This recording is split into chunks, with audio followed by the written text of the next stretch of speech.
உடுமலைப்பேட்டை ஸ்ரீ நாகராஜ பாகவதர் பஜன் சேவா மண்டலியின் 23வது பாகவத நாம சங்கீர்த்தன மேளா மகாரண்யம் பூஜ்ய ஸ்ரீ முரளிதர சுவாமிகள் அவர்களின் ஆజ్ఞைப்படி 2026ஆம் ஆண்டு மே மாதம் 8, 9, 10 ஆகிய தேதிகளில் திருநெல்வேலி ஜங்ஷனில் அமைந்துள்ள நெல்லை சங்கீத சபாவில் நடைபெற உள்ளது.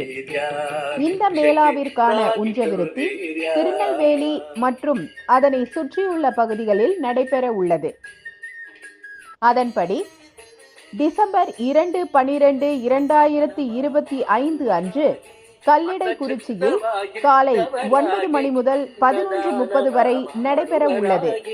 இந்த உஞ்சவிருத்தியில் கலந்து கொள்ளும் பாகவதர்கள் மடிப்பாக்கம் பிரம்மஸ்ரீ நாகராஜ பாகவதர், ஸ்ரீரங்கம் ஸ்ரீ சேகர் பாகவதர், மேலாப்பாவூர் ஸ்ரீ கணேஷ் கன்வா பாகவதர், பூனியூர் ஸ்ரீ ராஜாராமன் பாகவதர், வடகுடி ஸ்ரீ கணேஷ் பாகவதர், தூத்துக்குடி ஸ்ரீ ஆனந்த் பாகவதர், கோவில்பட்டி ஸ்ரீ ராமகிருஷ்ணன் பாகவதர், காரைப்பட்டி ஸ்ரீ லட்சுமி நாராயணன் பாகவதர் மற்றும் உள்ளூர் பாகவதர்கள் கலந்து கொள்ள உள்ளனர்.